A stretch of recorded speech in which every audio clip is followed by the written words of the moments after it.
Hello everyone.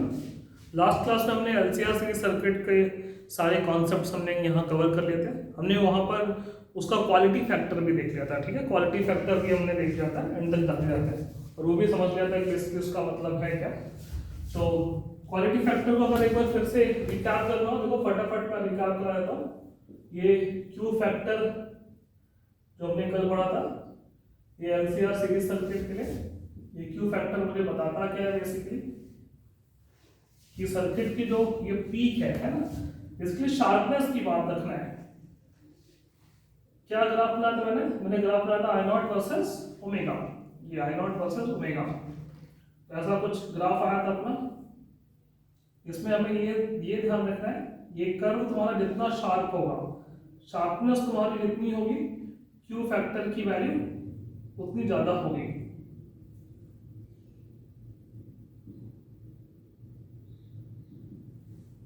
ठीक है, ये कर्व तुम्हारा जितना शार्प होगा उतनी क्वालिटी ज्यादा है।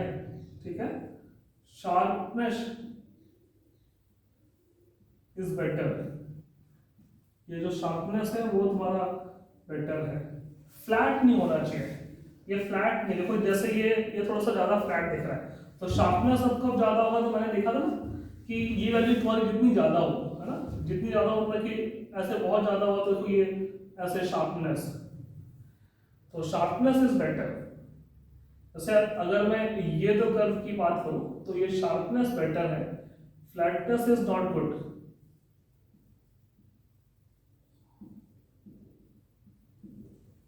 ऐसा बोल सकते हैं कि जितना ज्यादा शार्प होगा उतना ज्यादा क्यू की वैल्यू ज्यादा होगी। ठीक है, और ये हमें कब मिलेगा, तो हमें देख रहा है कि जितना ज्यादा सर्किट का रेजिस्टेंस अपना कम होगा, रेजिस्टेंस जितना कम होगा शार्पनेस उतनी ज्यादा होगी, है ना। रेजिस्टेंस कम होगा तो, लेकिन रेजिस्टेंस जीरो तो नहीं कर सकता है, ये तो कंफर्म है ना। रेजिस्टेंस अगर जीरो हम कर देंगे तो क्या होगा, तो तुम्हारा सिर्फ बन जाएगा एलसी सीरीज सर्किट, और उस केस में शार्पनेस तुम्हारी कर देंगे तो उस केस में करंट तुम्हारी इनफाइनाइट पहुंच जाएगी, जो कि प्रैक्टिकली पॉसिबल नहीं है, जो कि प्रैक्टिकली पॉसिबल नहीं है। ठीक है, तो ये ध्यान रखना है। तो आज हम क्या करने वाले हैं, आज हम यहाँ पर ये पावर की बात करने वाले हैं। Power in LCR series.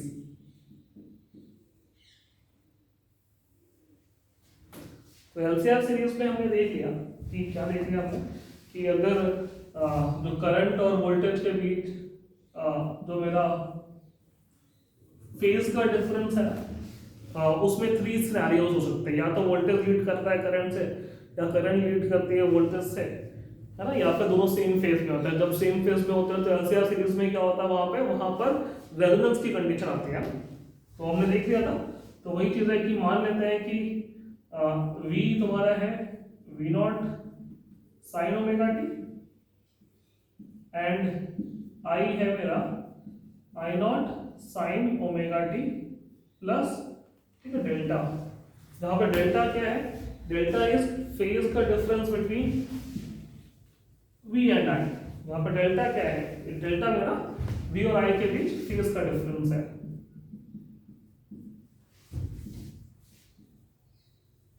Here delta is phase difference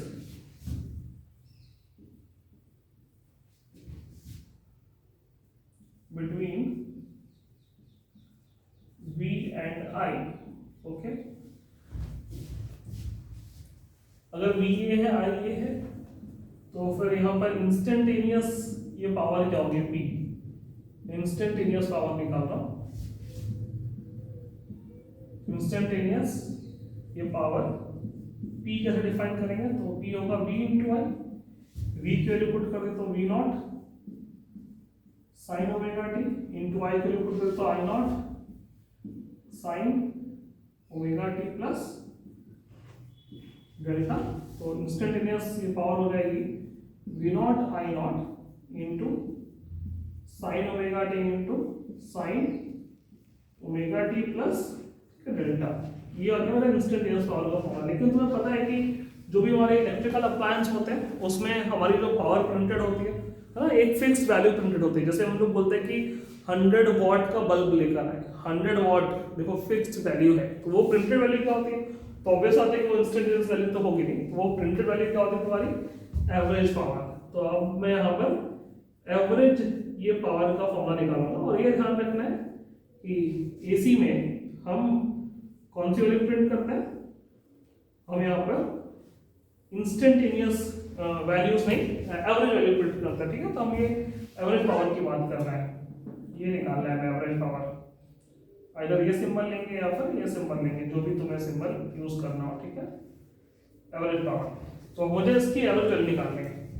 मुझे अगर इसकी एवरेज वैल्यू निकालनी है तो यहाँ पर इंस्टेंटेनियस ये पावर का फॉर्मूला ये रहा। देखो इसकी जो कैलकुलस है ना, जो यहाँ पर कैलकुलेशन है ना, मैं तुम्हें दो तरीके से करके दिखाता हूँ। एक मेरा सिंपल सा मेथड जो मैं फॉलो करता हूँ, और एक रेगुलर मेथड। जैसे रेगुलर मेथड में क्या है कि जैसे अगर किसी भी फंक्शन का, जैसे यहाँ पर देखो यहाँ पर पावर ये टाइम का फंक्शन है, उसकी एवरेज वैल्यू निकालनी है तो मुझे ये कैलकुलेट करना है। और एवरेज वैल्यू हमेशा हम पर साइकिल की बात करते हैं, तो 0 से t तक के लिए कैलकुलेट करना, तो यहाँ पर ये कैलकुलेट करना, ठीक है? ये कैलकुलेट करना पूरी वैल्यू, या फिर एक जो मैं फिर अपना मेथड बताऊंगा, ठीक है? तो मैं दोनों तरीके से करके दिखाता हूँ। पहले इसी मेथड से जाता हूँ जो मैंने यहाँ पे लिख रखा है, तो उसको नोट करते, फिर आगे बढ़ते हैं हम लोग। ये मैं रब कर देता हूँ।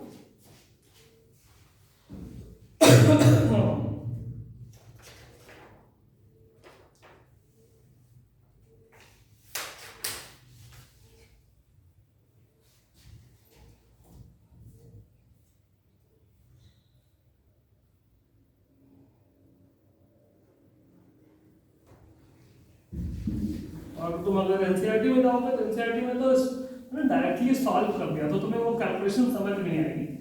तुम लोग को मैं ये पूरी की पूरी है ना कैलकुलेशन समझ में यहाँ पे सॉल्व करके दिखाता हूँ, ठीक है? तो यहाँ पर ये कैलकुलेशन सॉल्व करने के लिए देखो यहाँ पर यूज क्या किया गया है? यूज किया गया है ये फॉर्मूला। क्या formula? cos c minus cos d का फॉर्मूला। वो क्या होता है? वो होता है 2 cos c plus d by 2 into cos, sorry ये गलत लिख दिया है।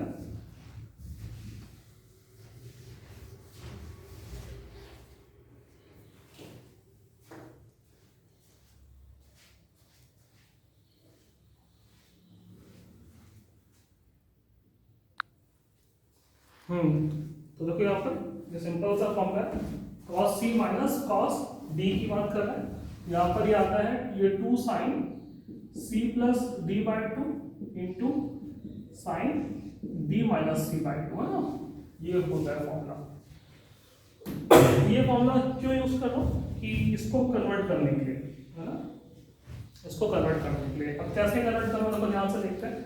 तो ये लिखा है sign omega t into sine omega T plus, ठीक है, डेल्टा। यहाँ पर अब 2 नहीं है तो 2 से मल्टीप्लाई और डिवाइड कर दूंगा। तो चलो ठीक है, 2 से मैंने मल्टीप्लाई और डिवाइड कर दिया, तो ये मैंने इसमें ये वाला 2 भी इंक्लूड कर दिया, ठीक है? तो ये हो गया। तो इससे ये कैसे आ रहा है? तो देखो ये करने के लिए यहाँ पर सी और डी चाहिए होगा। तो बेसिकली मैं ये अज्यूम करके चल रहा हूँ कि सी प्लस डी बाई 2 वो ओमेगा टी के इक्वल है, और d माइनस सी बाई 2 वो मेरा ओमेगा टी प्लस ये डेल्टा के इक्वल। तो यहाँ से c प्लस डी आ जाएगा 2 ओमेगा टी, और यहाँ से d माइनस सी आ जाएगा 2 ओमेगा टी प्लस 2 ये डेल्टा, ठीक है?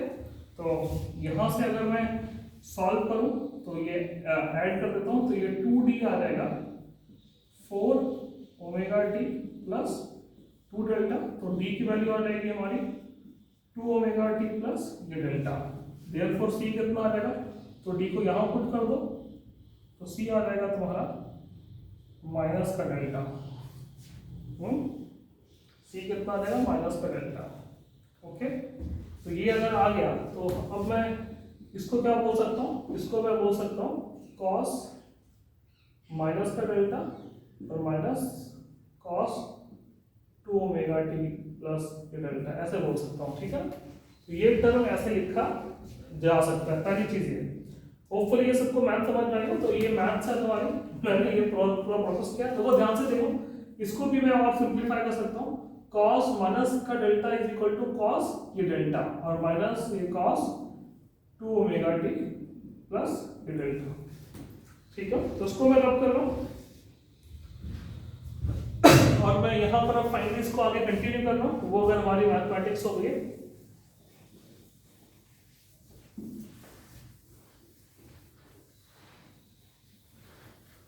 पर देखो ये सब के लिए मैं देख रहा है कि मुझे ये फॉर्मूला पता होना चाहिए, फॉर्मूला याद होना चाहिए ना, ये हमें दिख रहा है मैं सब के लिए, ठीक है। चलो यहाँ पर वो अलग बात है। तो अब मुझे यहाँ पर इस वाली वैल्यू को सॉल्व करके दिखाता हूँ मैं, कि क्या दिखाता हूँ मैं, integration of P D T क्या आएगा।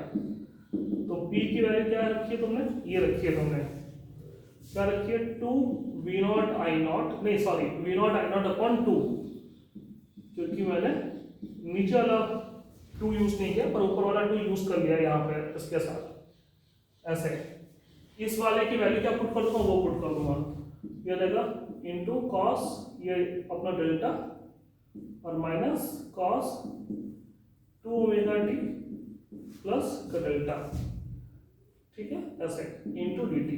इसको मुझे करना है इंटीग्रेट, तो अंदर भेज देंगे इंटीग्रेशन साइन, तो V not I not by 2 तो कांस्टेंट है, अंदर मुझे cos डेल्टा ये करना है इंटीग्रेट और माइनस ये करना है cos 2 omega T plus delta पूरे एक साइकिल के। अच्छा यहाँ पर आप देखो, अब ये आसान है, अब मैं इसको नहीं करूंगा इंटीग्रेट, क्यों, क्योंकि एक साइकिल के लिए cos x का क्या होता है इंटीग्रेशन, वो होता है 0, तो ये तो हमारा इंटीग्रेशन क्या आएगा 0। अच्छा यहाँ पर ध्यान दो, बहुत सारे बच्चे यहाँ गलती करते हैं, ये मेरी कांस्टेंट वैल्यू है cos डेल्टा, ये जो मेरा यहाँ पे डेल्टा है वो क्या है, बेसिकली v और i के बीच का फेस का डिफरेंस, तो कांस्टेंट है, तो ये बाहर आ जाएगा, cos डेल्टा बाहर आ जाएगा।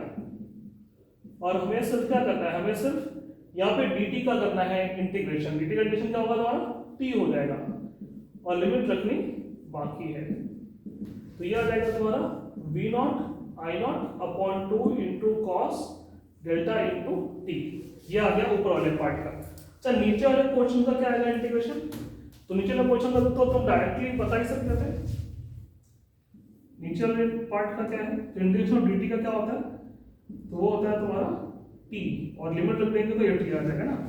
अब ये दोनों वैल्यूज मैं यहाँ पुट कर रहा हूँ, ठीक है। तो ये मैं पोर्शन रब कर देता हूँ फाइनली, पूरा का पूरा पोर्शन में रब कर देता हूँ, फाइनली देख लो एक बार, कुछ भी दिक्कत हो तो बताना मुझे, है ना। पर ये सिंपल सी अपनी मैथ है, सिंपल से हो या फिर मुश्किल से लगे तो तुम्हारे ऊपर यहाँ डिपेंड कर रहा है, और ये अपनी अपनी मैथ से तो ऐसा कुछ है नहीं कि मुश्किल है। तो अब देखते हैं कि एवरेज वैल्यू का फॉर्मूला क्या है, तो मुझे निकालना है एवरेज वैल्यू पी, तो उसके आगे कंटिन्यू कर रहा हूँ मैं, therefore P average which is equal to integration of P dt upon integration of dt from 0 to t, तो ये ऊपर वाले पार्ट का आ गया है मेरा v not I naught upon 2 into cos ये डेल्टा इंटू टी, नीचे वाले पार्ट का आ गया t, तो t से t कैंसिल आउट हो गया, तो यहाँ से एवरेज वैल्यू आ गई है v not I naught upon 2 into cos delta, ये आ गया है। तो ये रहा मेरा फार्मूला, इस फॉर्मूले को हम याद कर लेंगे।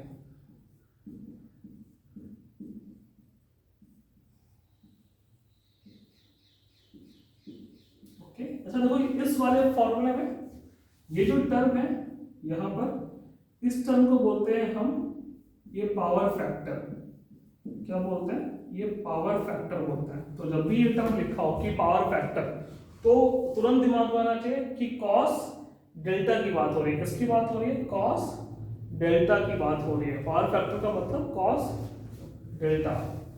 तो इसकी वैल्यू कैसे निकाली जाए, तो वो भी मैं बता देता हूँ। इसका एक और यहाँ पर फॉर्मेट है, एक और फॉर्मेट है, अभी मैं मेथड में नहीं फॉर्मेट में जा रहा हूँ, एक और फॉर्मेट अब क्या है वो देखते हैं।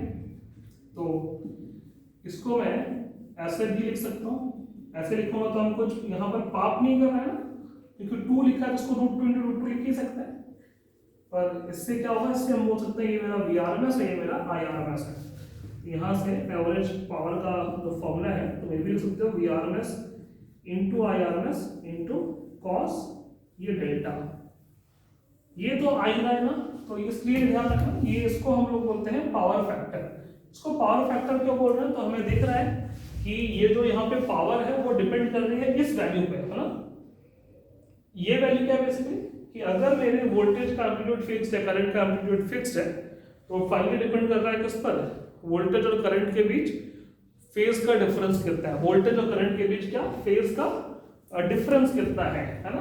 तो इस पर हमारी पावर क्या कर रही है, डिपेंड कर रही है, इसलिए इसका नाम क्या रखा है, इसका नाम रखा है यहाँ पर पावर फैक्टर। ये वो फैक्टर है, ठीक है, यहाँ पर जिसकी वजह से हमारा जो एवरेज यहाँ पावर जो है उसकी वैल्यू क्या हो सकती है, चेंज हो सकती है। ओके, अगर मैंने V0 और I0 फिक्स रखा है तो ये पावर फैक्टर का फॉर्मूला क्या होगा, कोई पूछे कि फॉर्मूला बताओ, तो देखो यहाँ पर फ्रॉम इम्पीडेंस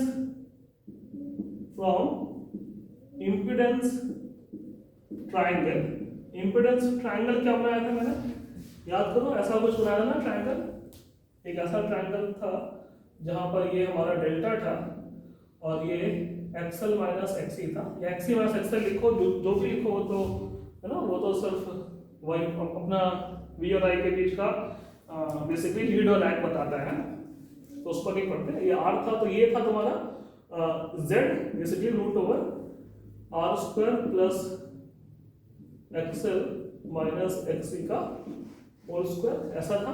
तो यहाँ से ये है इम्पीडेंस ट्रायंगल। बेसिकली तुमने याद है कि मैंने ये फॉर्मूला लिखाया था, है ना, यहाँ पे पहले, पर हमें दिख रहा है कि इस फॉर्मूले में हमें ये नहीं चाहिए, टैन का डेल्टा नहीं चाहिए, हमें क्या चाहिए, हमें कॉस डेल्टा चाहिए। तो from impedance triangle cos delta कितना होगा, तो होगा बेस अपॉन हाइपोटेनस, तो r/z क्या होगा तुम्हारा, r/z। ये फॉर्मूला ध्यान रखना है तुम्हें, कॉस डेल्टा कितना होगा, r/z। अच्छा देखो, ये जो फॉर्मूला मैंने प्रूव किया है ये तुम्हारा जनरल केस का फॉर्मूला भी है, जैसे मैंने LCR सीरीज के लिए लिखा है, पर ऐसा नहीं है, इसको तुम RL सीरीज के लिए भी यूज कर सकते हो, RC सीरीज के लिए भी यूज कर सकते हो, ओनली R ओनली और ओनली C सीरीज के, like only L only R और ओनली C के लिए भी यूज कर सकते हो, है ना। अब कैसे देखो यहाँ पे यूज करके दिखाता हूँ मैं, डिफरेंट है ना केसेस लेके चलूंगा। जैसे मैं बोलूँ कि ओनली आर सर्किट की बात कर रहा हूँ, तो ओनली आर सर्किट के लिए बताओ डेल्टा कितना होता है, for only R circuit delta कितना होता है, डेल्टा होता है 0, क्योंकि उस केस में V और I के बीच फेज का डिफरेंस कितना है, 0 है, पता है 0 डिग्री होता है ना। तो यहाँ से cos का डेल्टा कितना आएगा, वो आएगा 1। ये भी तुम याद कर सकते हो कि कोई पूछे कि ओनली आर के लिए बताओ यहाँ पावर फैक्टर कितना होगा, ओनली आर के लिए पावर फैक्टर कितना होगा, तो वो होगा 1, है ना। ये भी ध्यान रखना है, ओनली आर के लिए पावर फैक्टर कितना है 1। या फिर प्योर रेजिस्टर की बात कर रहे हैं, प्योर रेजिस्टर मतलब कि एसी सर्किट में सिर्फ अपना रेजिस्टर लगा हुआ है, तो पावर फैक्टर यहाँ 1 हो गया, तो फिर एवरेज पावर कितनी हो जाएगी, तो एवरेज पावर हो जाएगी तुम्हारी V0 I0/2 × 1, है ना। तो ये ध्यान रखना है कि ये तुम्हारी मैक्सिमम यहाँ पावर कंजम्पशन आ रहा था, ये तुम्हारा मैक्सिमम एवरेज पावर की वैल्यू भी है, ये तुम्हारी क्या है, मैक्सिमम एवरेज पावर की वैल्यू। तो हम ये देख रहे हैं कि जो रेजिस्टर होता है इलेक्ट्रिकल सर्किट में, ये जो रेजिस्टर है वो मैक्सिमम यहाँ पावर कंज्यूम करता है, उसके अक्रॉस मैक्सिमम यहाँ पावर जनरेट होती है और हीट के फॉर्म में डिसिपेट होती है ना। V0 I0/2 इसकी वैल्यू है। इसको तुम चाहो तो ऐसे भी लिख सकते हो, VRMS × IRMS, है ना, वो चॉइस तुम्हारी है, यही सब फॉर्मूले हैं। ओके, अगर मैं यहाँ पर सेकंड केस में ओनली L की बात करूं, तो ओनली L के लिए फेज का डिफरेंस कितना होता है, वो ये π/2 होता है, और वो डिपेंड करता है कि लीड और लैग की बात कर रहा है। मैं देखो मैंने यहाँ पर मैंने I के लिए लिखा है ना, तो मैंने यहाँ पे क्या इक्वेशन लेके चली थी उसके हिसाब से लिखता हूँ। मैं इक्वेशन लेके चली थी v is equal to V naught sine omega T और i is equal to I naught sine omega T plus हाँ डेल्टा। अगर ये इक्वेशन लेकर मैंने यहाँ चला था तो इसके हिसाब से तो पाई क्या लिखोगे इसमें यहाँ पर माइनस का पावर दो। माइनस साइन क्यों आ रहा है? क्योंकि यहाँ पर नेगेटिव वही आना चाहिए क्योंकि omega T minus power two, क्योंकि जब हम लोग यहाँ पर इंडक्टर की बात करते हैं तो वोल्टेज लीड करता है, करंट यहाँ लैग करते हैं, ठीक है। इसलिए अगर इक्वेशन उल्टी लिखी होती तो यहाँ प्लस पावर टू आता, मतलब कि अगर मैंने डेल्टा का साइन यहाँ लगाया होता, यहाँ नहीं लगाया होता तो यहाँ प्लस आता, उससे कुछ फर्क नहीं पड़ता, उससे कुछ फर्क नहीं पड़ता, लिटरली कोई फर्क नहीं पड़ता। क्यों? क्योंकि देखो मैं बता देता हूँ, क्योंकि कॉस की वैल्यू तुम ये निकालो या ये निकालो एक ही बात है, ये दोनों आपस में इक्वल होते हैं। सबको ये फॉर्मूला पता होना चाहिए कि cos of minus theta is equal to cos of theta, ये एक ही चीज है, ये पता होना चाहिए, इसलिए कोई फर्क नहीं पड़ता है। होपफुली मेरी ये बात सबको क्लियर हो रही होगी सारे स्टूडेंट्स को, ठीक है। तो इसलिए मैंने जो इक्वेशन लिखी थी उसके हिसाब से अगर मैं लिखूंगा तो मैं यहाँ पर माइनस साइन लिखूंगा, लेकिन अगर कुछ बुक्स में अगर यहाँ पर प्लस साइन दिया होता है तो वो इसलिए दिया होता है क्योंकि उन्होंने प्लस का डेल्टा ऊपर लिया होता है और यहाँ पर सिर्फ ओमेगा टी लिया होता है ना, ठीक है। मैं तो ये एनसीईआरटी वाला लेके चला हूँ, उसमें ऐसा लिया है, ठीक है। तो ये डेल्टा कितना है यहाँ पर, ये है माइनस का पावर टू, तो यहाँ से कॉस ऑफ डेल्टा कितना आएगा, तो कॉस ऑफ डेल्टा मतलब कि कॉस ऑफ माइनस का power two, cos of minus का पावर टू मतलब कि कॉस ऑफ ये पावर टू, ये कितना है, आएगा जीरो, कॉस थर्टी कितना तो जीरो। तो हम क्या देख रहे हैं, हम ये देख रहे हैं कि अगर सिर्फ इंडक्टर है सर्किट में तो पावर फैक्टर कितना आ रहा है, तो पावर फैक्टर आ रहा है जीरो, और एवरेज पावर कितनी आ रही है, अगर पावर फैक्टर जीरो है तो एवरेज पावर भी जीरो आएगी, चाहे वी नॉट और आई नॉट की वैल्यू कुछ भी हो। तो हम ये देख रहे हैं कि जो इंडक्टर होता है वो कुछ भी यहाँ पर पावर वेस्ट नहीं कर रहा है, क्योंकि इंडक्टर के अक्रॉस एवरेज पावर कितना जीरो आ रहा है, मतलब कि इंडक्टर कोई भी पावर अपनी कंज्यूम नहीं कर रहा है। इंडक्टर ऐसा इलेक्ट्रिकल या कंफर्ट, जब मैं बोल रहा हूँ यहाँ पे प्योर इंडक्टर, मतलब कि इसमें हमने जिस भी यहाँ वायर्स उसको बनाया उसका कुछ रेजिस्टेंस नहीं, ऐसा मतलब रियलिटी में पॉसिबल नहीं है। रियलिटी में इंडक्टर हमने जो भी वायर से बनाया उस वायर का रेजिस्टेंस तो होता ही होता है, ये तो पता ही सबको, लेकिन फिर भी एक यहाँ पर आइडियल सिनेरियो है ना, थ्योरेटिकल सिनेरियो है यहाँ पर, ओके। तो अब थर्ड लिखते हैं, अगर मैं ओनली कैपेसिटर की बात करूं सर्किट में, ओनली कैपेसिटर में हमें पता है कि उसमें फिर डेल्टा कितना होगा, पावर टू, ये प्लस का रहेगा, तो उसमें क्या होता है वोल्टेज वो वहां लैग करता है या तो बोल सकते हो करंट लीड करती है, तो ये प्लस का पावर टू होना चाहिए और 90 का एंगल से, वो भी पता है सबको। तो उसके लिए यहाँ पावर फैक्टर कितना होगा, तो बेसिकली हमें cos 90 निकालना कितना है, जीरो। तो हम ये देख रहे हैं कि कैपेसिटर भी जो है वो सर्किट में कोई भी पावर कंज्यूम नहीं कर रहा है। अगर एसी सर्किट में कैपेसिटर लगा है तो वो भी कुछ भी पावर कंज्यूम नहीं कर रहा, उसका भी पावर कंजम्पशन क्या निकल के आ रहा है, जीरो निकल के आ रहा है, ओके। तो देखो ये फॉर्मूला हमने यहाँ से प्रूव किया जो यहाँ पर एनसीआर सीरीज के लिए, और उसको हम लोग बाकी ऐसे इन सब केसेस के लिए भी यूज कर ही सकते हैं ये फॉर्मूला। और भी केसेस हैं वो भी मैं लिख लेता हूँ, ये रब कर देता हूँ क्वेश्चन में पूरा, और हमें ये फॉर्मूला ध्यान रखना है ना।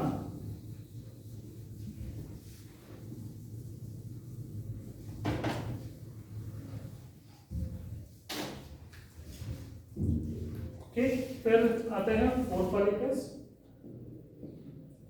RL series circuit. अच्छा, आरएल सीरीज सर्किट में ध्यान से सुनते हैं कि इसमें डेल्टा क्या होता है, इसमें डेल्टा क्या होता है, तो हमें डेल्टा डायरेक्टली नहीं पता ऐसे, क्योंकि उसमें तो डेल्टा इसका फॉर्मूला निकल जाता है। तो उसमें याद करो, मैंने बताओ वहां पर टेन डेल्टा क्या निकाला था, टेन डेल्टा निकाला था मैंने, अगर याद हो तो तुम्हें, तो एक्सेल बाय आर, नहीं याद तो तुम नोट्स पलट के देख सकते हो, टेन डेल्टा कितना था, एक्सेल बाय आर। अगर एक्सेल बाय आर है तो ये एक्सेल ये आर है, तो फिर हमें निकालना है कि कॉस का डेल्टा कितना होगा, तो वो आएगा R square plus XL square. क्या मैं यहां से डायरेक्टली यूज नहीं कर सकता हूं? अगर मैं आरएल सीरीज सर्किट बोल रहा हूं तो उसमें ये वाला पार्ट है नहीं, ये वाला पार्ट अगर नहीं है तो उसको मैं जीरो मान लेता हूँ, एक्सी नहीं ना तो एक्सी को जीरो मान लूंगा। तो देखो एक्सएल आर और root over R square plus XL square है ना, और ये तुम्हारा आर सीरीज सर्किट का इसी को इम्पीडेंस बोलते हैं। तो मैं तुम्हें ये सिखाना चाह रहा हूँ कि तुम्हें ये फॉर्मूला भी यहाँ यूज कर सकते हो, बस यहाँ पर जो z की डेफिनेशन है वो चेंज हो जाएगी। z की डेफिनेशन क्या हो जाएगी, तो हो जाएगी root over R square plus XL square, ठीक है। z का फॉर्मूला चेंज हो जाएगा, ठीक है। तो tan डेल्टा ये होता है, तो cos यहाँ डेल्टा कितना आएगा r बाय z, और z क्या है तुम्हारा, बेसिकली z है तुम्हारा r square plus XL square, ठीक है। तो कंफ्यूज नहीं होना है, तुम इसको यहाँ पर भी यूज कर सकते हो। तो ये तुम्हारा आ गया पावर फैक्टर, पावर फैक्टर आ गया तो उसकी वैल्यू तुम्हें पता होगी तो फिर एवरेज पावर की वैल्यू निकाल सकते हो, ओके। सिमिलरली अगर मैं आरसी सीरीज की बात करूं तो अब तुम फटाफट बता ही पाओगे, क्या बता पाओगे कि cos जो डेल्टा होगा वो होगा r बाय z, यही बताओगे ना। और यहाँ पर z कितना होगा, z होगा root over r square plus XC square, okay, ठीक है। ये हो जाएगा, ये तुम्हारा पावर फैक्टर हो जाएगा। डायरेक्ट लिख पाओगे ना,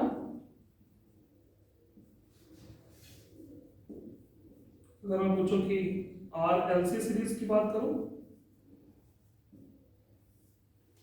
तो तुम्हारा पावर फैक्टर कितना है, आर बाय जेड, तो R upon R square plus XL minus XC का स्क्वायर।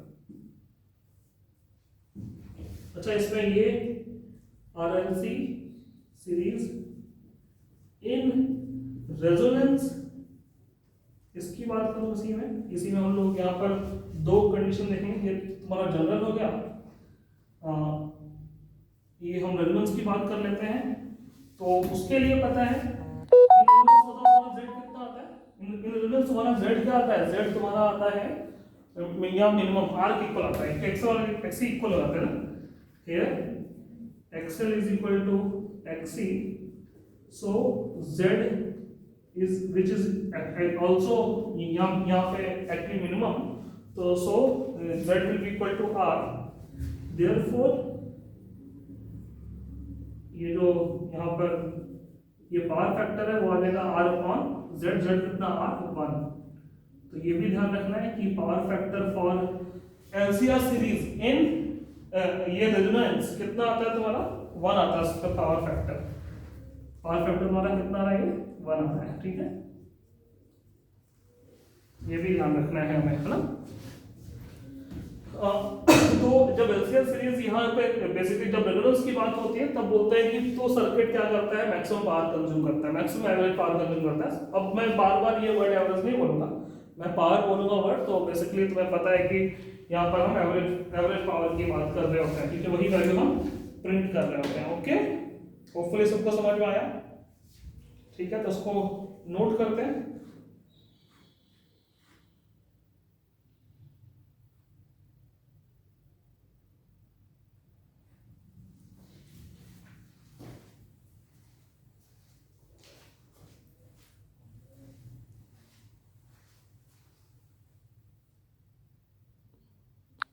देखो अब हम आगे एक टर्म पढ़ने वाले हैं, एक टर्म सीखने वाले हैं, वॉटलेस करंट, है ना। वॉटलेस करंट क्या होती है, वॉटलेस करंट वो डिफाइन करता हूं मैं। तो ये पोर्शन सबने नोट कर लिया होगा।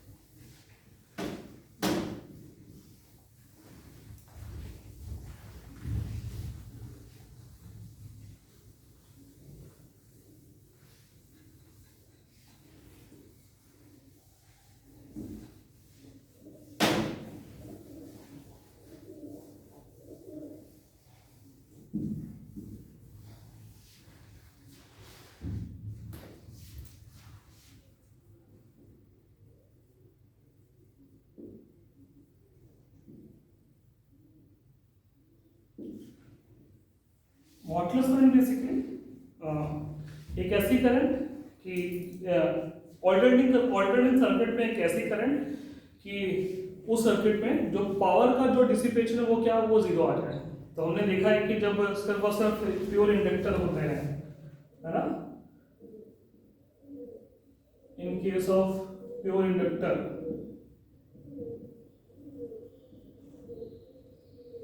और प्योर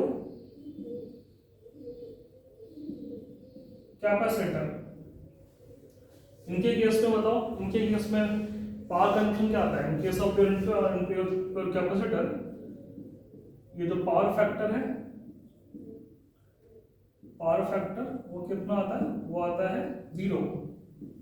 सो ये जो पावर कंजम्पशन है वो क्या आती है, 0। तो ये पावर कंजम्पशन क्या आ रही है, 0 आ रही है, ठीक है। This power consumption is 0 even though current is flowing in the circuit, even though current is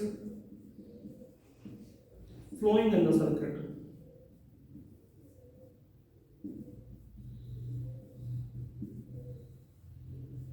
current तो फिर भी फ्लो ही करेगा सर्किट पे, यहाँ पर ऐसा तो नहीं कि करंट नहीं फ्लो कर रही है। हमने देखा ना आपके थ्योरेटिकली कि करंट तो फिर भी क्या कर रही है, सर्किट में फ्लो कर रही है। तो इस टाइप के करंट को हम क्या बोलते हैं, वॉटलेस करंट। इस टाइप के करंट को क्या बोलते हैं, wattless current. This current is sometimes referred to as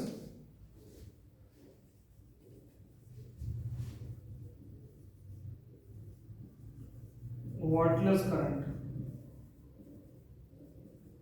इसी करंट का मतलब क्या होता है, वॉटलेस। वॉट मतलब कि हमारी यहाँ पे पावर की यूनिट है। तो इसी का में एक और केस क्या रहता है, लेट अस से कि मेरे पास एक फेजर दिया है, फेज का डायग्राम दिया, मान लेते हैं वी और आई के बीच का फेज का डिफरेंस क्या है, और डेल्टा है, ठीक है। एक ऐसा सर्किट दिया है, एक ऐसा ऐसे सर्किट के उसमें वोल्टेज, एसी वोल्टेज और एसी करंट के बीच का फेज का डिफरेंस तुम्हारा कितना है, डेल्टा। कोई पूछे कि किस वाले में बताओ वॉटलेस करंट, तुम किसको बोलोगे?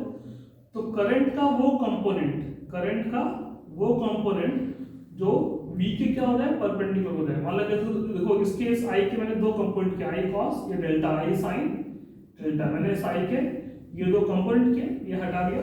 तो करंट का ये कंपोनेंट I sin डेल्टा, ये वो करंट का कंपोनेंट है, ठीक है। कि इसके लिए अगर मैं निकालूं कि इसके लिए बताऊं, इसके लिए पूछूंगी तो हम सिर्फ इसको देखो, इसको देखो तो हम ये देख रहे हैं कि ये करंट का वो कंपोनेंट है जो V के साथ कितना एंगल आ रहा है, जो V के साथ 90 का एंगल आ रहा है। तो इस करंट के लिए बताओ पावर फैक्टर क्या है, कि इस करंट के लिए पावर फैक्टर आता है कि 0।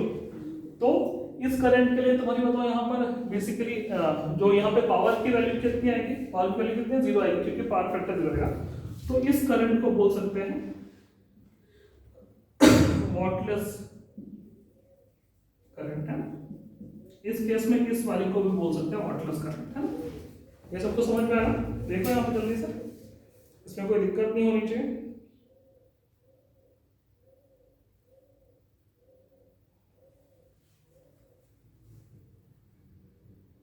ठीक है, तो हम लोग कुछ प्रॉब्लम्स में आ जाते हैं, एनसीईआरटी की प्रॉब्लम्स को डिस्कस कर लेते हैं। एग्जांपल कहाँ तक सॉल्व कर लिया था हमने, 7.6 शायद नहीं किया था, 7.6 नहीं किया था, 7.5 तक कर लिया था। तो 7.6 कर लेते हैं डिस्कस, एग्जाम्पल 7.6 है ना। तो बहुत ही आसान से प्रॉब्लम से आ रही है ना, कुछ है नहीं खास। तो एग्जाम्पल 7.6 कर लेते हैं। इसमें क्या दिया है, देखो रीड करो जैसे, रेजिस्टर ऑफ 200 ओम, एक रेजिस्टर हमें गिवन है, उसकी रेजिस्टेंस है 200 ohm, and capacitor of 15 microfarad are connected in series to a 220 volt supply. So this 220 volt is our VRMS voltage, okay, and frequency of AC source is given to be 50 hertz. We have to calculate the current in the circuit. हमें current find करनी है first part में। तो अब current कैसे find करेंगे, तो current circuit में फाइंड करनी है तो लेट अस से कि हम लोग IRMS पहले फाइंड करते हैं। IRMS फाइंड कर लेंगे तो हम आई नॉट डिफाइन कर लेंगे, एक ही चीज़ है वो ना। तो आई आर एस का फॉर्मूला क्या हो पाएगा, V R M S upon Z. जब आरसी सीरीज सर्किट है तो जेड टोटल इम्पीडेंस लिखना है, और ये टोटल इम्पीडेंस का फॉर्मूला क्या होता है, वो होता है root over R square plus XC का स्क्वायर। तो मुझे यहाँ पर अब कैलकुलेशन करनी पड़ेगी सिंपल सी।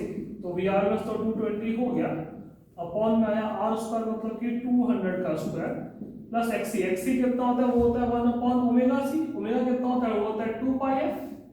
तो 2 पाई एफ इंटू सी। सी कितना है 15 माइक्रोफैरड, तो 15 टू 10 टू -6 का स्क्वायर, और इसका ये पूरा रूट। ये कैलकुलेशन करनी पड़ेगी, ठीक है। तो मैं कैलकुलेट इसकी डायरेक्ट वैल्यू लिख देता हूँ। तो ये डायरेक्ट वैल्यू आ जाएगी तुम्हारी आफ्टर कैलकुलेशन 0.755 एम्पियर, ठीक है। फॉर्मूला बस मैं बता रहा हूँ सिर्फ, है ना, कैलकुलेशन तो तुम कर लेना है ना, क्योंकि तुम्हें ऐसी कैलकुलेशन थोड़ी सी प्रैक्टिस करनी पड़ेगी, ठीक है। और बोर्ड एग्जाम के लिए तो कुछ टेंशन नहीं होगा, तुम्हें कैलकुलेटर प्रोवाइडेड होगा। नीट एग्जाम के लिए वैसे बहुत ही मतलब कि रेयर चांस है, लेकिन अगर आए तो भी हमें ये प्रैक्टिस तो करनी पड़ेगी ना, अप्रॉक्सीमेट निकालना सीखना पड़ेगा। फिर इसका सेकंड पार्ट क्या बोल रहे हैं, calculate the VRMS voltage across the register and capacitor. हाँ ये बड़ी चीज है, ये बढ़िया चीज है कि अब हमसे बोल रहे हैं कि रजिस्टर के अक्रॉस वीआरएमएस निकालो और कैपेसिटर के अक्रॉस वीआरएमएस निकालो। तो ये कैसे निकालेंगे, तो देखो यहाँ पर ये बहुत सारे बच्चों को दिक्कत होती है। सीरीज में है, आरसी सीरीज है, यहाँ पे क्या है आरसी सीरीज। सीरीज में क्या चीज सेम होती है, सीरीज में अब करंट सेम होती है। करंट सेम होती है तो V R R M S निकालूंगा, करंट तो मैं आई आर एम एस लिख दूंगा, लेकिन रेजिस्टेंस क्या लिखूंगा, आर लिखूंगा। यहाँ पर देखो, यहाँ पे करंट तो मैं आई आर एम एस लिख दूंगा, लेकिन रेजिस्टेंस क्या लिखूंगा, एक्सी लिखूंगा। ये बस ध्यान रखना है। अगर मैं पूछूं कि भाई कैपेसिटर के अक्रॉस कितना वोल्टेज का डिफरेंस है, तो उसके थ्रू करंट और उसका रेजिस्टेंस, तो कैपेसिटर का रेजिस्टेंस कितना होता है, एक्सी होता है एसी में। तो डेटा पुट करते हैं, तो ये तो तुम्हें IRMS ऑलरेडी फाइंड कर चुके हैं। Value of R is 200 ohm. तो after calculating we are going to get 151 volts, okay. इसमें आते हैं IRMS इनटू XC में। तो IRMS मैंने ऑलरेडी कैलकुलेट कर चुका है। XC कितना होगा, तो XC होगा 1 अपॉन ओमेगा सी, है ना, 1 अपॉन ओमेगा सी। तो इसकी कैलकुलेशन भी डायरेक्टली यहाँ पर दी हुई है, तो ये आ जाएगा 160.3 वोल्ट्स, है ना। एक्सी कितना देखो मैं लिख देता हूँ यहाँ पे, बहुत सारे बच्चों को दिक्कत आएगी। तो एक्सी का फॉर्मूला ये होता है 1 अपॉन ओमेगा सी। ओमेगा होता है 2 पाई एफ इंटू सी, और जब मैं यहाँ पे डेटा पुट करूंगा 1 अपॉन 2 पाई एफ कितना है तुम्हारा, एफ है हमारा 50 हर्ट्ज है, और सी कितना है तुम्हारा, सी है 15 इंटू 10⁻⁻⁶। तो इसको कैलकुलेट करूंगा तो ये आता है 2.3 ओम, ठीक है। तो ये कैलकुलेशन देख लेना। ये हो गया तुम्हारा इसका बी पार्ट। तो इसमें एक और प्रॉब्लम दी है कि is the algebraic sum of these voltages more than the source voltage, ठीक है। तो इफ यस तो रिजॉल्व द पैराडॉक्स, ठीक है। हाँ तो ये देखो, ये चीज मैं बता रहा हूँ, ये चीज मैंने जो समझाई थी, है ना, क्या समझाई थी मैंने ये समझाई थी कि जो किरचॉफ का लॉ जो होता है वो सिर्फ और सिर्फ इंस्टेंटेनियस वैल्यूज के लिए एप्लीकेबल है, वो मैक्सिमम और आरएमएस वैल्यूज के लिए एप्लीकेबल नहीं है। तो यहाँ पे बोल रहे हैं कि पैराडॉक्स को रिजॉल्व करो, तो तुम्हें इसका पता है सॉल्यूशन। उसका रीजन क्या है हमारा, कि हम फेजर डायग्राम की हेल्प से ऐड करते हैं। किसकी हेल्प से ऐड करते हैं, यहाँ पर वही चीज है कि यहाँ पर जो बेसिकली जो मैक्सिमम वैल्यूज है वो अपनी सिंपल अलजेब्रा से ऐड नहीं होती है ना, वो हमने फेजर डायग्राम देखा, उसमें पाइथागोरस थ्योरम से ऐड हो रही है, ठीक है। इसलिए यहाँ पर ये अपना पैराडॉक्स आ रहा है। पैराडॉक्स क्या है, तो ये लिख देता हूँ फिर से, ये बहुत इंपॉर्टेंट चीज है कि इज द अलजेब्रिक सम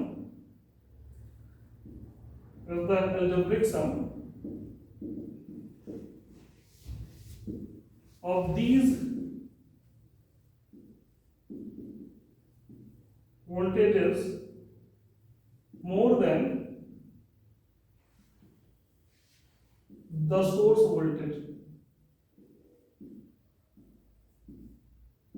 ये पूछा है if yes तो resolve the paradox, ऐसा लिखा हुआ है ये सब कुछ, है ना। तो ये इतना खास प्रॉब्लम नहीं है, लेकिन फिर भी डिस्कस करना चाहिए मुझे, जो कि एक बार मैं ऑलरेडी बता चुका हूँ, फिर से समझ में आ रहा है। देखो यहाँ पे क्या है, यहाँ पे हमसे ये बोल रहा है कि VRMS जो है लाइक सोर्स का जो वोल्टेज है RMS वोल्टेज वो 220 वोल्ट दिया है, ठीक है। और लेकिन जो रेजिस्टेंस के अक्रॉस का वोल्टेज आ रहा है वो हमें निकल के आ रहा है 151 वोल्ट आ रहा है, और कैपेसिटेंस के अक्रॉस जो RMS वोल्टेज निकल के आ रहा है वो आ रहा है फाइनली 160.3 वोल्ट आ रहा है। और इनको अगर मैं ऐड करता हूँ तो ये वैल्यू तुम्हारी इसके इक्वल नहीं आती है, ठीक है। तो ऐड करता हूँ कितना आएगा, तो 3 1 1 3, तो ये कोई आ रहा है। तो हम क्या देख रहे हैं यहाँ पर वही देख रहे हैं कि यहाँ पर कि इनका जो सम आया तुम्हारा वो ज्यादा आया है इससे। क्यों आया है, अब रीजन क्या है, क्योंकि करेक्ट जो इक्वेशन है वो ये होती है कि VRMS जो होता है वो होता है √VRMS का स्क्वायर प्लस VCRMS का स्क्वायर। और ऐसा क्यों होता है, क्योंकि यहाँ पर साइन फंक्शन है ना, V और I वो तुम्हारे क्या है साइन फंक्शन है, तो उनको ऐड करना है। यहाँ पे एक्चुअल में क्या होता है, V होता है VR प्लस VC, है ना, इंस्टेंटेनियस के लिए किरचॉफ्स का लॉ वैलिड है। लेकिन VR क्या है, VR थोड़ा फिक्स थोड़ी है, वो है VR not sine omega t, और VC क्या है, वो तुम्हारा VC not sine omega t minus का पावर 2। तो मुझे ये ऐड करना है, और जब मैंने ये ऐड करना सीखा तो क्या देखा, मैंने देखा कि यार ये ऐड होकर ऐसा कुछ आ रहा है। और कैसे ऐड किया हमने, फेजर से ऐड किया हमने, ऐसा कुछ आ रहा है यहाँ पे। तो हम ये देख रहे हैं कि यार जो मेरा V0 आ रहा है ना, यहाँ पे ये V0 आ रहा है, वो मेरा ऐसा नहीं कि V0 जो है तुम्हारा वो तो VR0 प्लस VC0 ऐसा नहीं आ रहा है, वो तुम्हारा क्या है √VR0 square plus VC0 square आ रहा है। क्यों आ रहा है, क्योंकि यहाँ पर ये ऑर्डिनरी जो नंबर्स उनके जैसे ऐड नहीं हो पाते हैं, है ना, क्योंकि ये दोनों वोल्टेजेस तुम्हारे क्या है, ये दोनों वोल्टेजेस तुम्हारे देखो 90 के फेज के डिफरेंस से बाहर ना, इनका फेज का डिफरेंस क्या 90 है, इसलिए ऐसा नहीं कि सिंपल एडिशन से ऐड हो जाएंगे ना। तो हमने फेजर से ऐड किया है, और यहाँ पर पाइथागोरस थ्योरम से निकल के आ जाती है इनकी वैल्यूज। तो वो तुम यहाँ रीजनिंग तुम्हें स्टेटमेंट तुम्हें याद कर लेना, जो फिर मैं सॉल्यूशन में दिया है वो याद कर लेना, तो तुम्हें मैंने एक्सप्लेन किया, ठीक है। ये प्रॉब्लम हो गई सॉल्व। अगली प्रॉब्लम में आते हैं हम लोग 7.7 में आते हैं, जल्दी से इसको रब कर देता हूँ मैं।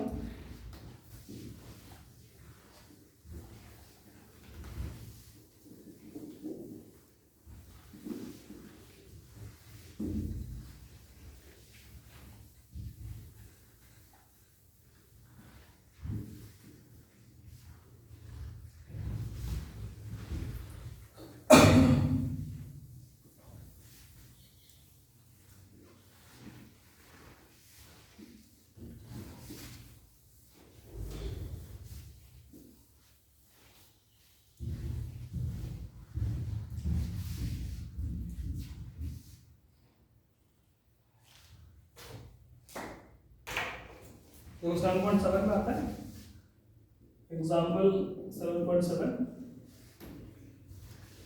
यहाँ पे ए पार्ट में क्या बोल रहे हैं कि for circuits used for transporting electrical power a low power factor implies a low, statement देखना है यहाँ पर, अ लो पावर फैक्टर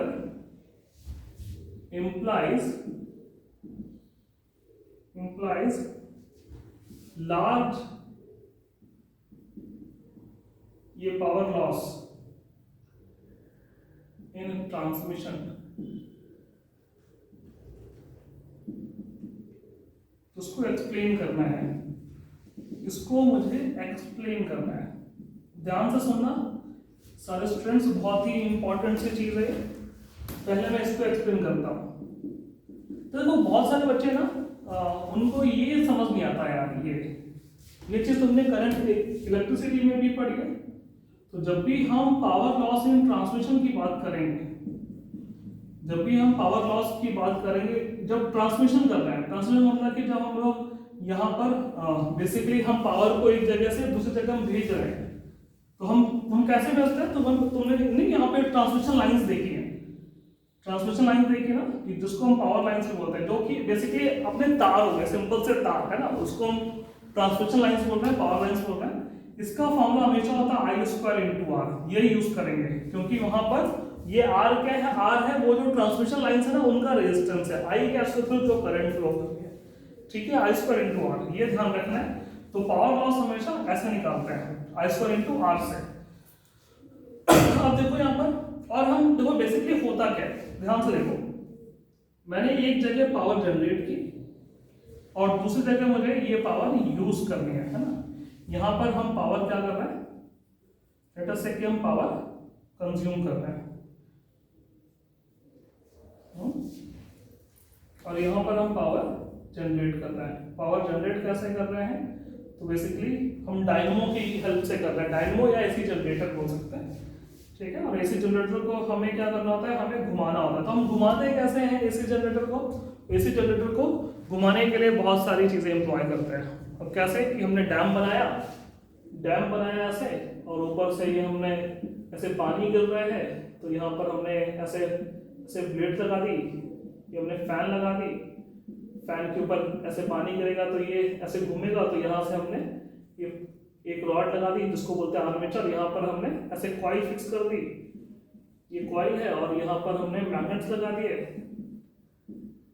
तो अगर ये घूमेगा तो ये कॉइल अपनी घूमेगी, कॉइल घूमेगी तो थीटा चेंज होगा, थीटा ओमेगा टी से चेंज होगा, तो फ्लक्स का चेंज होगा, तो इंड्यूस्ड ईएमएफ आएगा। इंड्यूस्ड ईएमएफ क्यों आएगा, because of Faraday's law, induced EMF क्योंकि फ्लक्स चेंज होगा, तो इंड्यूस्ड करंट आएगी, और इसी करंट को हम क्या बोल रहे हैं, इसी करंट बोल रहे हैं, ठीक है। ये पूरा प्रोसेस है। तो बेसिकली क्या है कि ये फैन घूमना चाहिए। फैन कैसे घूम रहा है, तो डैम से घूम रहा है फैन, या फिर हम क्या करते हैं, या फिर हम ये यहाँ पे आते हैं, इस प्लांट पे आते हैं जहाँ पे हम इसको बर्न कर रहे हैं, हम कोल को बर्न कर रहे हैं, मोमबत्ती से ऑफ कोर्स बर्न नहीं कर रहे हैं, हम कोल को बर्न कर रहे हैं। कोल को बर्न किया और ऊपर हमने यहाँ पर पानी गर्म किया, पानी गर्म यहाँ पे नहाने के लिए नहीं कर रहे हैं, हम पानी गर्म कर रहे हैं। पानी गर्म से क्या होता है, स्टीम बनती है, और स्टीम को क्या करते हैं हम, ये फैन के ऊपर जाकर स्टीम को ऐसे गिराते हैं, तो फैन घूमने लगता है ना। तो हम कोल को बर्न करके स्टीम बना रहे हैं, या फिर हम एटॉमिक रिएक्टर्स बनाते हैं, एटॉमिक रिएक्टर्स में भी क्या प्रोसेस होता है कि सेम चीज की हमें पानी गर्म करना है, हमें पानी ही गर्म करना है ना, वाटर गर्म करना है, बस एटॉमिक रिएक्शंस हो रही तो बहुत सारी एनर्जी रिलीज हो रही है, उस एनर्जी से हम पानी गर्म कर रहे हैं, और पानी गर्म करने के बाद स्टीम बन रही है, और स्टीम करने के बाद यहाँ डाल दिया तो फिर से ये घूम रहा है, पूरा प्रोसेस आगे का हो रहा है, और ये हो रहा है। समझ में आया यहाँ पे, ठीक है। मेन चीज क्या है कि हम पानी गर्म करना है, या तो हम पानी को गिराते हैं ऊपर से डैम बना के, या हम पानी गर्म करते हैं, है ना, ठीक है। यहाँ पर हम कोल को बर्न करते हैं, और इंडिया में बहुत सारे जो प्लांट्स हैं वो ये वाले हैं, यहाँ पर हम कोल को बर्न करने वाले प्लांट्स है ना। एटॉमिक प्लांट्स तो इंडिया में बहुत ही कम है, ठीक है, या फिर डैम बनाते हैं, तो ये पूरा प्रोसेस होता है। तो बेसिकली कि पावर जनरेशन जो है ये सब अपने पावर प्लांट्स जो है, एटॉमिक प्लांट हो गया, या फिर यहाँ पर अपना कोल प्लांट हो गया, या फिर डैम हो गया, वो सब बहुत ही दूर होते हैं अपने सिटीज से, ठीक है। तो हमें पावर को भेजना होता है, जहां पे हम जनरेट कर रहे हैं, जहां पे हम कंज्यूम कर रहे हैं, वहां भेजना होता है। तो ये तुम्हारी क्या है, तुम्हारी है ट्रांसमिशन लाइन। क्या है तुम्हारी, ट्रांसमिशन लाइन है, ठीक है। अगर मैंने यहाँ पर मान लेते हैं कि कुछ ये पावर जनरेट की 33 ये किलोवाट मैंने पावर जनरेट की, तो हम चाहते हैं कि जितनी हमने जनरेट की वो सारी की सारी हम पहुंचा दें यहाँ पर। तो कितने खुशी की बात है कि हमने पावर को यहाँ से यहाँ ट्रांसपोर्ट कर दिया और कुछ लॉस नहीं हो। पर ऐसा रियलिटी में होता है क्या भाई कि जितनी पावर जनरेट करें उतनी की उतनी हम ट्रांसपोर्ट करा देंगे, ऐसा नहीं होता, कुछ ना कुछ तो ये पावर लॉस होगा ही, ठीक है। देखो पावर होता क्या है, हम जो पावर जनरेट कर रहे हैं बेसिकली उसमें हो क्या है, उसमें V और I इन दोनों के ही कंपोनेंट्स हैं, है ना, V और I ऐसा मान के चल रहे हैं।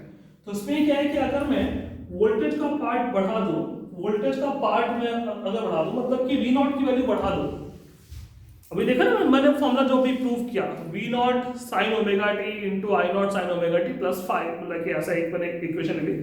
तो अगर मैं V0 की पार्ट बढ़ा दूं तो ऑटोमेटिक I0 का पार्ट अपना कम हो जाएगा, यहाँ पर सेम अमाउंट ऑफ अपनी पावर क्योंकि ये जो अपना प्लांट है वो अब कितनी पावर जनरेट कर सकता है वो तो फिक्स्ड है। तो लेकिन अब यहाँ पर हम ये चेंज कर सकते हैं कि हम अगर इसमें से एक कंपोनेंट बढ़ा दें तो दूसरा ऑटोमेटिक अपना कम हो जाएगा, ठीक है, एक बढ़ा दे तो दूसरा अपने क्या क्या हो जाएगा, ऑटोमेटिक अपना यहाँ पे ऐसे कम हो जाएगा, ठीक है। और अगर आई कम हो जाता है तो फायदा क्या होता है कि जो ट्रांसमिशन का जो लॉस है वो कम हो जाता है, ट्रांसमिशन पे और हमें ट्रांसमिट तो करना ही, इसलिए हम ऐसा करते हैं, इसलिए हम लोग वोल्टेज को बढ़ाते हैं जब ट्रांसमिट कर रहे होते हैं, है ना। और वोल्टेज को कैसे बढ़ाते हैं तो वो तो आगे पढ़ेंगे अभी। ट्रांसफार्मर की हेल्प से हम क्या कर सकते हैं, ट्रांसफार्मर की हेल्प से हम वोल्टेज को अप या डाउन कर सकते हैं। तो यहाँ पे हम अप करते हैं सो दैट कि यहाँ पर अपनी पावर वही रहे लेकिन करंट का कंपोनेंट अपना कम हो जाएगा। तो फिर ट्रांसमिशन में जो अपनी ट्रांसमिशन लॉस है, जो ट्रांसमिशन की वजह से जो पावर लॉस होती है वो अपनी डिक्रीज हो जाएगी। तो यहाँ पर हो सकता है कि 33 जो हमने जनरेट किए तो यहाँ पर 30 ऐसे किलोवाट अपनी पावर पहुंचे, कुछ यहाँ 3 किलोवाट पावर का अपना लॉस हो जाए, तो यहाँ पर लॉस अपना कम हो जाएगा। लेकिन अब हम लोग जो हाई वोल्टेज की पावर आई है उसको हम अपने घरों में तो ऐसा यूज नहीं कर सकते, तो फिर से हम यहाँ पे लगाते हैं ट्रांसफार्मर और हम पावर को मतलब कि बेसिकली हम क्या करते हैं, हम वोल्टेज को डाउन करते हैं। तो वोल्टेज को डाउन करते हैं तो करंट वाला कंपोनेंट फिर से ज्यादा आ जाता है लेकिन अपनी पावर भी सेम रहती है। तो हम यहाँ पर एक चीज ये भी सीख रहे हैं जो कि आगे मैं बताऊंगा क्या सीख रहे हैं। एक चीज हम ये भी सीख रहे हैं कि जो ट्रांसफार्मर होता है ना उसमें हम जो इनपुट पावर और आउटपुट पावर है वो क्या रहती है, वो सेम रहती है। ट्रांसफार्मर अगर आइडियल ट्रांसफार्मर की बात करें तो ट्रांसफार्मर कभी भी यहाँ पर पावर को ज्यादा नहीं करता है, ट्रांसफार्मर सिर्फ वोल्टेज को अप या डाउन करता है ना। वोल्टेज को अप करने से करंट कम हो जाएगी, करंट को मतलब वोल्टेज को डाउन करने से करंट बढ़ेगी, लेकिन जो पावर है वो सेम रहती है आइडियल ट्रांसफार्मर। और रियल ट्रांसफार्मर में हमेशा पावर का लॉस होगा। हमने जो इनपुट पावर दी है तो आउटपुट पावर उससे हमेशा थोड़ी सी अपनी कम ही मिलेगी। यहाँ पर कभी भी ट्रांसफार्मर से हमें पावर ज्यादा नहीं मिल सकती क्योंकि ट्रांसफार्मर ऐसे कुछ यहाँ प्रोड्यूस नहीं कर रहा है, ट्रांसफार्मर कोई एक्स्ट्रा एनर्जी प्रोड्यूस नहीं कर रहा है, ठीक है, ये ध्यान रखना है। तो ये कहानी है पूरी। तो बेसिकली मैं ये बोल रहा हूँ कि यहाँ पे ये बोल रहा है कि इसके ऊपर समझाओ, ये पावर फैक्टर के ऊपर समझाओ। ये तो मैंने अभी पावर फैक्टर की कुछ बात नहीं की, तो मैंने पूरा समझाया प्रोसेस कि क्या हो रहा है। होपफुली कि ये थॉट यहाँ दिमाग में आया होगा कुछ कि ऐसा कुछ होता रहता है ना, ये थॉट तो दिमाग में आया होगा, इसको मैं आगे भी बताने ही वाला हूँ। जनरेटर में भी जब हम लोग यहाँ पे जनरेटर ट्रांसफार्मर में भी तो यहाँ पर भी बता ही दिया ऐसे कि थोड़ा सा आइडिया अभी से मिलना शुरू हो जाए। तो मैं बोल रहा था कि यहाँ पर ये लो फैक्टर की बात कर रहा था। तो अब ये जो पावर फैक्टर का फॉर्मूला क्या होगा, V0 I0 by 2 into cos delta. अगर ये लो पावर फैक्टर है, लो पावर फैक्टर तो बताओ यहाँ पर वोल्टेज और करंट में क्या फर्क पड़ेगा, ठीक है। तो अगर मैं एक फिक्स यहाँ वोल्टेज में मैं सप्लाई करना चाहता हूँ, क्योंकि अभी तो हमने ट्रांसफार्मर पढ़ा नहीं, तो अगर ये वोल्टेज को फिक्स रखा है और एक फिक्स हम वोल्टेज में सप्लाई करना चाह रहे हैं, ट्रांसमिशन करना चाह रहे हैं, और पावर फैक्टर अपना कम है, पावर फैक्टर कम है, ये फिक्स है, तो तुम्हें पता है कि पावर फैक्टर कम है तो फिर उसमें करंट वाला कंपोनेंट क्या होगा, ज्यादा होगा। और करंट वाला कंपोनेंट अगर ज्यादा होगा तो ट्रांसमिशन में जो पावर लॉस है वो तुम्हारे क्या होगी, वो तुम्हारी ज्यादा होगी। हाँ, अगर हम इसको चेंज कर पाए तो हम ये करंट को कम कर सकते हैं, ठीक है। वो आगे वाली चीज है, मैंने बताया ना, वो ट्रांसफॉर्मर वाली चीज है। तो ये तुम्हारा सिंपल सा यहाँ पर ये एक्सप्लेनेशन है, ठीक है। फिर सेकंड चीज इसमें क्या पूछिए, सेकंड चीज पूछिए कि पावर फैक्टर को हम इंप्रूव कर सकते हैं हम कैपेसिटर यूज करके। हाँ, तो वो कर ही सकते हैं, पावर फैक्टर को हम इंप्रूव कर सकते हैं कैपेसिटर का यूज करके। तो हाँ, वो कर सकते हैं, बहुत ही सिंपल सी चीज है। तो मतलब उसको तुम रीड कर लेना फिर ना, वो तुम्हें इजीली समझ में आ जाएगा, ठीक है। तो उसको तुम रीड कर लेना, इजीली समझ में आ जाएगा, नहीं आया तो पूछ लेना, ठीक है। कैसे कर सकते हो वो सारा फिजिक्स यहाँ समझाया हुआ है ना। अब इतनी सारी स्टोरी बता दी है तो फिर तुम्हारे दिमाग में ऑटोमेटिक कुछ ना कुछ तो थॉट्स, ठीक ठाक थॉट्स तो बैठ गए होंगे ना, तो ऑटोमेटिक तुम समझ लोगे। फिर आते हैं इसमें एग्जाम्पल 7.8 की बात कर लेते हैं। इसमें क्या है कि साइनसॉइडल वोल्टेज है उसकी पीक वैल्यू यहाँ गिवन है 283 वोल्ट एंड फ्रीक्वेंसी हमें गिवन है 50 हर्ट्ज। एलसीआर सीरीज दिया है, एलसीआर सीरीज हमें दिया है, ओके ये तो हमने अभी पढ़ा है। तो आर है 3 ओम, एल है 25.48 milli henry, capacitance is 796 microfarad. First क्या फाइंड करना है? फर्स्ट फाइंड करना है impedance of the circuit. First क्या फाइंड करना है? इंपेडेंस। अब इंपेडेंस का फॉर्मूला क्या होता है? तो सिंपल होता है R square plus XL minus XC का होल स्क्वायर। तो उसके लिए मुझे एक्सएल निकालना पड़ेगा, अलग से निकालोगे तो अच्छा रहेगा। तो एक्सएल होगा 2 पाई एफ इनटू एल है ना, ओमेगा एल, ओमेगा को बोलते हैं 2 पाई एफ। 2 पाई एफ तुम्हें कितना दिया 50 इनटू एल कितना दिया तुम्हें 25.48 इनटू 10⁻³ है ना, ये आ जाएगा तुम्हारा ओम में। इसकी कैलकुलेशन भी मैं लिख देता हूँ देखकर। एक्सी क्या होगा? वो जाएगा 1/ओमेगा सी, 1/2 पाई एफ इंटू सी, तो 1/2 into pi into F. F तुम्हारा कितना है? एफ हमें दिया है 50 इंटू सी, सी कितना है 796 इंटू 10⁻⁶। तो ये तुम्हारा ओम में आ जाएगा आंसर। तो ये कैलकुलेशन तुम्हारी कितनी है? तो एक्सएल द्वारा 8 ओम आ रहा है, ओके, और एक्सी मेरा आ रहा है आफ्टर कैलकुलेटिंग एक्सी इज ये 4 ओम आ रहा है। देख करके देखो, ये तो बहुत आसान सी कैलकुलेशन से, तो ये शायद बहुत अच्छे से कैलकुलेट होकर आ जाएगा ना। एक्सएल एक्सी आ गया एक बार, तो फिर z कितना आएगा? तो z निकालना तो आसान है। तो z is equal to root over R square, मतलब कि 3 स्क्वायर और प्लस 8 माइनस 4 लिख देंगे का स्क्वायर, तो ये रहेगा 4 स्क्वायर, तो 3 स्क्वायर प्लस 4 स्क्वायर, तो आंसर रहेगा ये 5 ओम। तो यहाँ पे z कितना आ गया भाई? 5 ओम आ गया। सेकंड पार्ट क्या पूछ रहा है? सेकंड पार्ट में जो पूछ रहा है फेज का difference between voltage in the source, source का करंट, हाँ, voltage across the source and the current. अच्छा, वोल्टेज और करंट के अक्रॉस फेज का डिफरेंस चाहिए, तो हमें एक फॉर्मूला याद है। क्या याद है फॉर्मूला?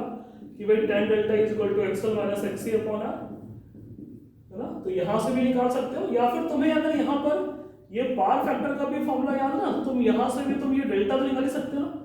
दोनों तरीके तुम्हारे सही है, यहां से भी तो तुम डेल्टा निकाल सकते हो, इन दोनों से सेम ही आंसर आएगा। तो जैसे कि यहां से अगर तुम्हें आंसर tan के यहां टर्म में चाहिए तो डेल्टा आ जाएगा tan inverse XL minus XC upon R. अगर cos के टर्म में चाहिए तो यहां से भी आ जाएगा डायरेक्टली, ठीक है। तो मैं यही यूज कर देता हूं। तो tan delta is equal to XL, XL is 8 minus 4 upon 3, तो 4/3। तो यहाँ पे फेज का डिफरेंस आ गया तुम्हारा 53 डिग्री। इसकी वैल्यू मुझे पता था, तो 53 डिग्री आ जाएगी, ठीक है। और मतलब 53 आ गया ना।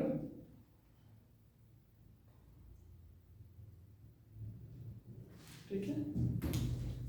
और जब मैंने एक्सएल और एक्सी लिया था और ये मेरा आंसर पॉजिटिव आ रहा है। देखो यहाँ पे एनसीईआरटी में एक्सी माइनस एक्सएल लिया हुआ है, वो ध्यान रखना। उन लोगों ने क्या किया, उन लोगों ने यहाँ नीचे की ओर बनाया है ना। मैंने जो, और जब मैंने पढ़ाई थी यहाँ थ्योरी, तो मैंने पढ़ाया था ऊपर की ओर। तो जब मेरा ये पॉजिटिव आता है, इट मींस की ऐसा कुछ था ये फिगर। अगर ये पॉजिटिव आया, इट मींस की वोल्टेज अपना लीड कर रहा है करंट को, है ना। और देखो इनका भी आंसर वही है, बस आंसर नेगेटिव है, लेकिन ये भी क्या हो रहा है कि वोल्टेज अपना यहाँ पर लीड कर रहा है करंट को अभी भी। और मेरे हिसाब से भी वोल्टेज लीड्स करंट, है ना। मेरे हिसाब से भी वही आंसर है। हम दोनों के एक्सप्लेनेशन सेम है, ठीक है।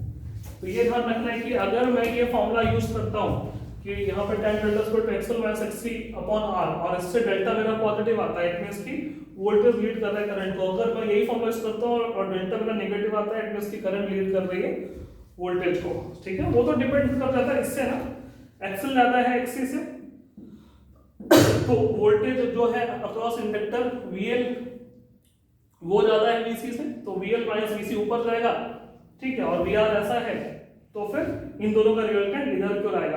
तो देखो अब करंट यहाँ है, वोल्टेज यहाँ, तो वोल्टेज लीड ही करता है। तुम यहाँ पर अगर तुम्हारे पास यहाँ पे दिमाग है और तुम लॉजिकली सोच पा रहे हो, तो तुम कर ही लोगे। तुम्हें फॉर्मूले की ऐसे इतनी ज्यादा जरूरत नहीं, तुम फॉर्मूले में हमेशा पॉजिटिव आंसर निकाल सकते हो और तुम यहाँ पे लॉजिकली बता सकते हो कि कौन लीड कर रहा है, कौन लैग कर रहा है। इसका देखो यहाँ पर अब अगला पार्ट सी पार्ट में आते हैं। सी पार्ट में बोल रहे हैं कि power dissipated in the circuit, तो वही एवरेज पावर की बात हो रही है। तो क्या लिखोगे तुम, V not I not by two into cos ये डेल्टा, ठीक है। तो यहाँ से हमें पावर फैक्टर भी देखो मिल जाएगा निकालने को। इन लोगों ने उल्टा किया, इनको ना यहाँ पे पावर फैक्टर पहले पूछ लेना चाहिए था, फिर ही पूछते हैं एवरेज पावर डिसिपेटेड, है ना, क्योंकि पावर फैक्टर निकालना ही पड़ेगा। पावर फैक्टर का R by Z, what is R, R is rub कर दिया मैंने, यहाँ लिखा है 3/z इज 5, तो ये आ गया मेरा पावर फैक्टर, है। तो ये पावर फैक्टर आ गया, और यही चीज हमारे यहाँ पर ये डी वाले में पूछ रहे थे, तो देखो डी सॉल्व कर दिया मैंने पहले। तो एवरेज पावर कितनी होगी, तो होगा तुम्हारा VRMS इनटू, नहीं मुझे तो यहाँ पे मैक्सिमम वोल्टेज दिया है, तो V not into I not by 2 into 3/5। V not की वैल्यू कितनी दी है मुझे, V नॉट वैल्यू दी है 283/2 हो गया ये। I नॉट नहीं दिया मुझे देखो हमें, तो I नॉट निकालना पड़ेगा। तो I नॉट को क्या मैं V नॉट अपॉन Z बोल सकता हूँ, ठीक है, तो बोल सकते हैं यहाँ पर। तो फिर से लिख देंगे 283/2 इंटू V नॉट कितना है तुम्हारा 283/Z कितना है तुम्हारा 5 इंटू 3/5, ये आ जाएगी फिर कैलकुलेशन। इसको सॉल्व कर लो, ओके, कैलकुलेशन याद आएगी मेरी। तो सॉल्व करने पर आंसर कितना आएगा तुम्हारा,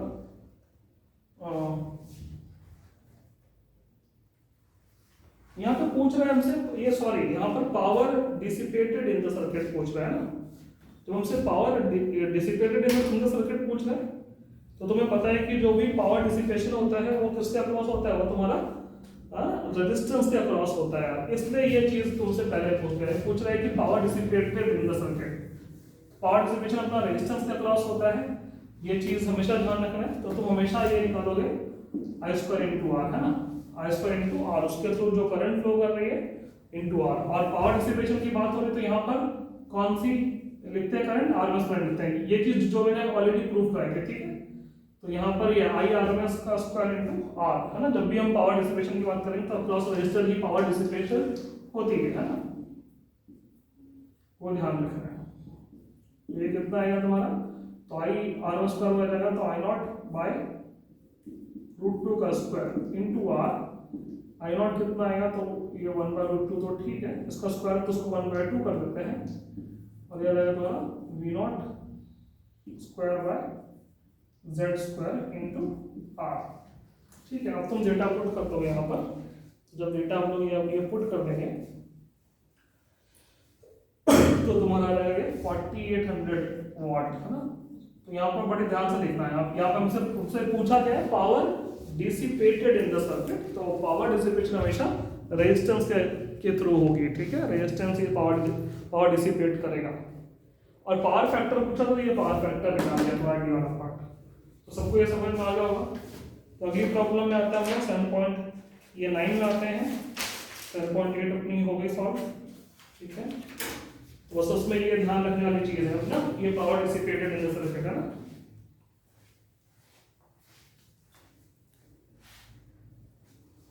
तो यहाँ पर ये अब होमवर्क में कर लेते हैं, अच्छी क्लास को यहीं रोकते हैं ना, टाइम भी हो गया। तो होमवर्क में क्या है तुम्हारा, तो ये एनसीईआरटी का एग्जाम्पल नंबर 7.9 और एग्जाम्पल नंबर 7.10 ये तुम्हें होमवर्क में करना है, ठीक है। 7.9 और 7.10 है ना, इसको हम लोग अगली क्लास में करेंगे डिस्कस। और अगर एक्सरसाइज में आते हैं तो एक्सरसाइज में तुम्हें क्या क्या करना है एनसीईआरटी में, तो 7.9 करना है, 7.10 करना है, 11 करना है, तो 9, 10, 11 कर लेना है एनसीईआरटी का। फिर 19 करना है, 20 करना है, फिर 21 करना है, 19, 20 और 21 भी कर लेना है, ठीक है। तो अगली क्लास में हम ये सब डिस्कस करने वाले हैं। अच्छा हाँ, 22 वाली जो प्रॉब्लम्स है ना, जो यहाँ 22 वाली प्रॉब्लम्स है ना, उसके वो तुम्हारी थ्योरेटिकल प्रॉब्लम्स है, उसके तुम्हें मैं बेसिकली तुम्हें इसके नोट्स लिख के मुझे भेज देने हैं 22 के 7.82 के। मैं चाहता हूँ कि हर स्टूडेंट के नोट्स मेरे पास आ जाए, ठीक है, कि तुमने लिख लिया। और सबसे इंपॉर्टेंट प्रॉब्लम्स हैं वो जो है ना ABCDE, तो इतना कर लेना है। और इस चैप्टर में सिर्फ अब 2 टॉपिक्स ही बचे हैं। क्या क्या बचे हैं, एक है तुम्हारा एलसी ऑसिलेशन और सेकंड बचा है हमारा ट्रांसफार्मर। बस ये दो टॉपिक बचे हैं। तो यहाँ पर जो रिमेनिंग प्रॉब्लम्स हैं वो एलसी ऑसिलेशन की और ट्रांसफार्मर की है। तो आज के लिए इतना ही, अगले क्लास में।